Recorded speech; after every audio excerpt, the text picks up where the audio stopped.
En este video les venimos a presentar sobre el fundamento de derecho, sus definiciones y conceptos. Mi nombre es Keira Núñez Murillo y yo pienso que el derecho al trabajo es un derecho fundamental y esencial para la realización de otros derechos humanos y constituye una parte importante y esencial de la dignidad humana. Mi nombre es Gabriela Contreras y considero que el derecho laboral desempeña un papel vital en el desarrollo y bienestar de los trabajadores, actuando como un escudo protector al establecer salarios justos, jornadas laborales dignas, vacaciones, seguridad social y protección contra el despido injustificado.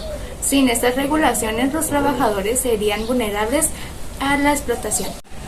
Hola, mi nombre es Rubí Tapia y yo pienso que el tema de fundamentos de derecho es importante para el ámbito laboral porque uno como futuro trabajador tiene que saber cuáles son los derechos que le protegen como persona que está prestando un servicio subordinado. Aunque considero que en México hay mucha gente no informada que puede estar viviendo una injusticia y por no saber sus derechos no puede demandar un trato más justo, como por ejemplo que las horas extras de trabajo se pagan un 200% más del salario diario o que tienen derecho a 12 vacaciones por un año trabajado. Yo opino que sería bueno aprender un poco más sobre los derechos que tenemos como personas. El derecho, como sistema de normas que estructura la vida en sociedad, desempeña un papel fundamental al regular la conducta, establecer lineamientos y proteger los derechos individuales.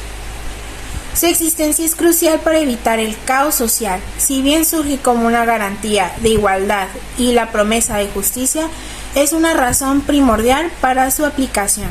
Su importancia abarca mucho más en la estructura social. El derecho es el conjunto de normas jurídicas creadas por el Estado para regular la conducta externa de los hombres y en caso de incumplimiento, ésta recibirá una sanción judicial. Unos ejemplos del derecho puede ser el derecho a la vida, ya que todas las personas tienen derecho a que se respete su vida, derecho a la libertad, esto puede incluir la libertad de expresión, a la asociación, etc. Derecho a la igualdad, pues a que se respete y que no se discrimine por su edad, su género, su religión, etc. Derecho a la seguridad jurídica y el debido proceso. Este garantiza que los procesos legales se sigan correctamente y que las personas tengan acceso a la justicia. Concepto de derecho público. El derecho público regula las relaciones entre el Estado y los ciudadanos, así como entre los órganos estatales. Se enfoca en la organización y funcionamiento de las instituciones públicas y en la protección de los derechos y deberes de los ciudadanos frente al Estado. El concepto del derecho privado es que se centra en regular las interacciones y los conflictos entre los particulares y garantiza el respeto de los derechos individuales.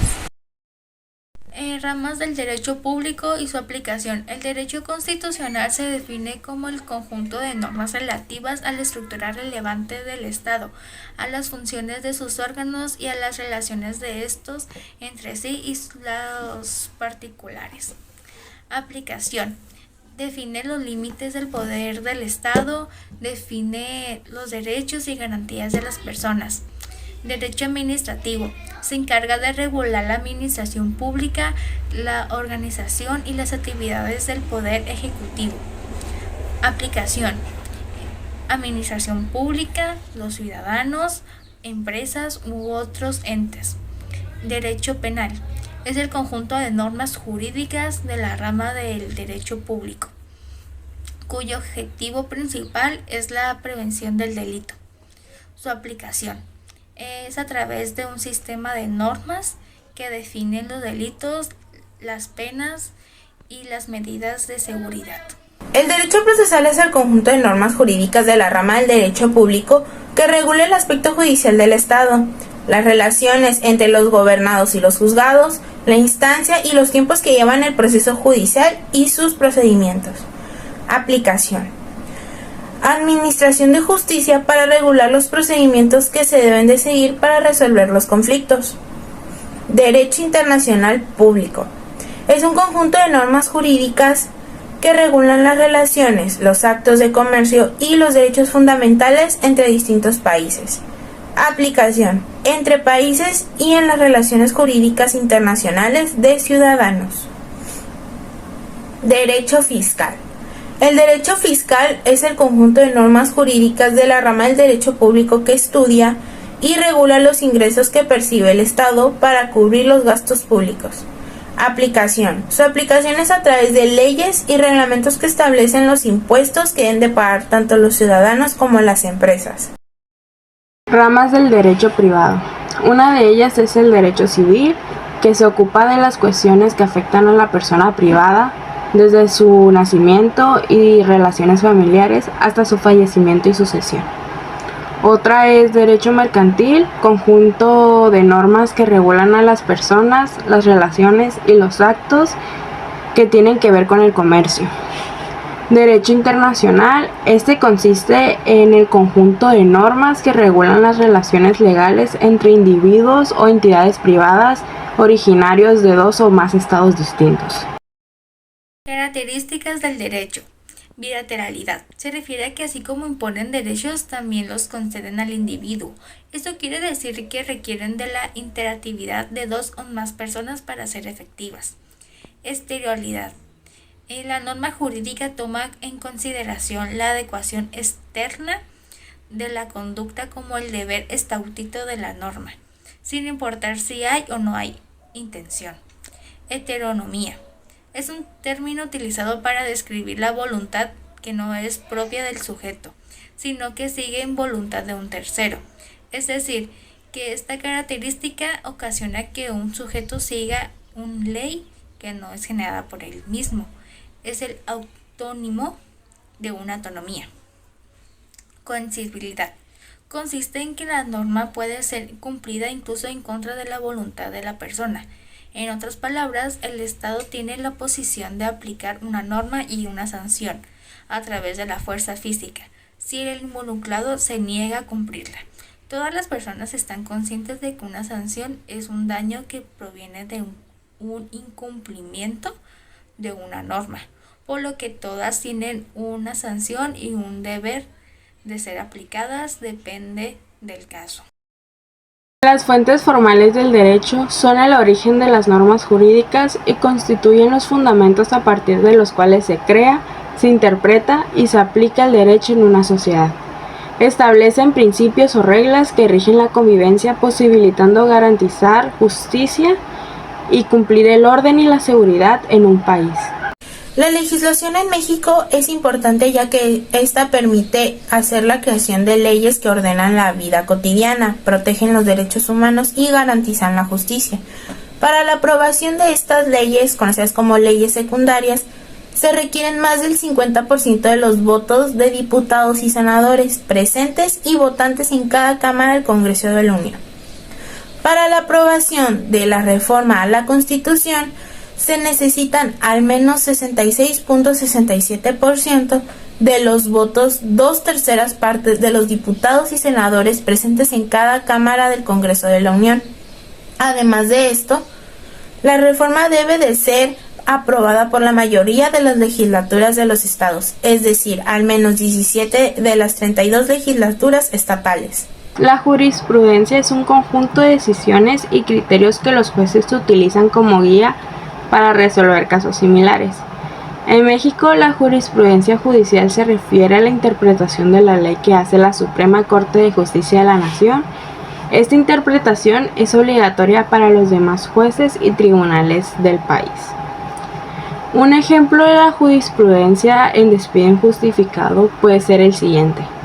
Cuando un trabajador es despedido y se descubre que el motivo del despido no fue válido, el empleador debe asumir la responsabilidad.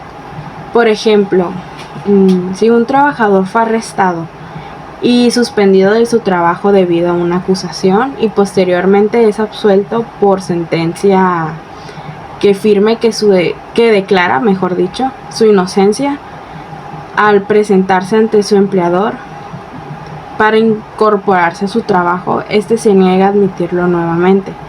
El empleador debe de probar que el despido fue justificado. Si no puede hacerlo, se considera que el despido fue injustificado y el empleador debe pagar una indemnización al trabajador. La importancia de la costumbre como fuente de derecho se encuentra en que ésta se puede elevar a categoría de ley cuando el legislador considera que es adecuado que ciertos hábitos o usos practicados de manera reiterada y prolongada sean norma o normas jurídicas. Por lo anterior, se dice que todas las leyes son costumbres, pero que no todas las costumbres son leyes. La definición de la doctrina es el conjunto de enseñanzas, teorías e instrucciones que se interpretan como válidas en materia jurídica. Los expertos en la materia son quienes la emiten en base de creencias, interpretaciones y experiencias, convirtiéndose en la guía para la resolución de otros casos análogos. Un ejemplo de doctrina en el ámbito civil se considera que los procesos están a disposición de las partes, es decir, que si éstas no solicitan nada, el proceso no continuará. Esto sirve de guía para considerar el derecho civil como un derecho dispositivo. Según la doctrina, el juez solo tomará una decisión en el momento en que las partes lo soliciten y con base a las pretensiones y alegaciones que lo presenten. No pueden entrar a valorar el caso sin que los litigantes lo piden. Por el contrario, el derecho penal no está a disposición de las partes. De hecho, la doctrina en derecho señala que hay diferentes tipos de delito. Son unos considerados privados y otros públicos. Los delitos privados necesitarán de la petición de una acusación particular para poder continuar el proceso. En cambio, la regla general es la de considerar la mayor parte de los delitos como públicos. Aquí, el Estado quien ejerce la acusación e ilustra los casos. Definición de fuentes reales del derecho. Las fuentes reales del derecho, también llamadas fuentes materiales, son los factores y elementos sociales, económicos, políticos, culturales, que influyen en la creación y contenido de las normas jurídicas. En otras palabras, son las causas de determinar el contenido de la ley. Ejemplo de cómo un hecho real puede influir en la aplicación del derecho. En ocasiones, ciertos hechos relacionados con movimientos sociales pueden ser de origen de creación de normas jurídicas. Un ejemplo de ello es el movimiento armado que cobró relevancia a inicios de 1994 en México, el Ejército Zapatista de Liberación Nacional. Sus principales demandas al gobierno radicaban en la obtención de mejores condiciones de vida para pueblos originarios mediante la lucha armada. Derivado de dicho movimiento y después de diversas negociaciones entre el pueblo indígena y el gobierno de Ernesto Zedillo y Vicente Fox, el 14 de agosto del 2001 se publicaron reformas en el artículo 1, 2, 4 y 115 de la Constitución Política de los Estados Unidos Mexicanos, por medio de los cuales se reconocieron los derechos de los pueblos indígenas, constituyendo una norma jurídica de pleno derecho. Las fuentes históricas son documentos, objetos, artefactos y materiales de prueba que se utilizan para conocer acontecimientos del pasado. Estas fuentes se utilizan para entender mejor el pasado, para establecer relaciones entre el pasado, el presente y el futuro.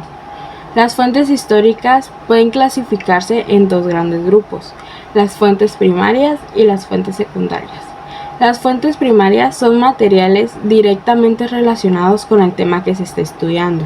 Estas pueden incluir documentos escritos, grabaciones de audio o video, obras de artes o fotografías. Las fuentes secundarias son materiales que se han construido a partir de las fuentes primarias. Estas pueden incluir libros, trabajos de investigación, artículos periodísticos o blogs. Ejemplos de fuentes históricas. Jurisprudencia en tribunales históricos. La jurisprudencia en tribunales históricos, como los tribunales reales, son fuentes importantes para entender cómo se aplicaba el derecho en el pasado. Códigos civiles y penales. Los códigos civiles y penales anteriores a la Constitución de 1857, como el Código Penal de 1814, son documentos históricos que muestran la evolución de la legislación penal y civil en México. Ejemplos de cómo el cumplimiento de las leyes beneficia a la sociedad. En la igualdad. Promueve la igualdad entre mujeres y hombres y protege a las mujeres de la violencia. Protección de los derechos humanos. Promueve y defiende los derechos humanos. También garantiza el respeto a la dignidad de las personas. Justicia. Respeta los derechos de la propiedad y el cumplimiento de los contratos. También protege en contra de los delitos. Respeto a los derechos. Permite que los miembros de la sociedad convivan en un marco de respeto a sus derechos individuales. Consecuencias de no actuar bajo un régimen jurídico: abuso a la autoridad, corrupción, injusticias, gobierno que protegen a funcionarios corruptos, violencia, empresas y ciudadanía que no pagan los impuestos que corresponden, autoridades que violan los derechos de la ciudadanía, desconfianza a las autoridades. Y en conclusión, el derecho es un pilar fundamental para la organización y el progreso de cualquier sociedad a través de sus diversas fuentes: la legislación como principal creación normativa, la jurisprudencia como intérprete y guía en su aplicación, la costumbre como reflejo de práctica social arraigada y la doctrina como foro de pensamiento jurídico. Se construye como un sistema que busca regular la conducta humana, resolver conflictos, garantizar la convivencia armónica. El cumplimiento de las leyes nacidas de estas fuentes y fundamentadas en las necesidades y valores sociales es esencial para obtener los beneficios de orden justo y equitativo. En conclusión, el derecho es fundamental para una sociedad civilizada. Al establecer el orden y proteger los derechos, comprender sus fuentes reales refleja las necesidades sociales y las históricas muestran su evolución. Es crucial para una aplicación efectiva y la creación de normas que respondan a los desafíos actuales, en la búsqueda de una sociedad más justa y equitativa. El derecho es esencial porque sin él la sociedad sería caótica. Nos proporciona las reglas básicas para la convivencia pacífica y la resolución de conflictos sin violencia y la garantía de nuestros derechos fundamentales. Es la base de una vida en comunidad justa y ordenada. En conclusión, el derecho es una parte fundamental de la sociedad, ya que establece normas y reglas que regulan la conducta humana y promueven la justicia y la igualdad. Las fuentes del derecho, como la ley, la jurisprudencia, la costumbre, por ejemplo, son esenciales para entender y aplicar el derecho de manera efectiva. El derecho privado y el derecho público tienen roles importantes en la regulación de las relaciones entre el individuo, el Estado y los ciudadanos.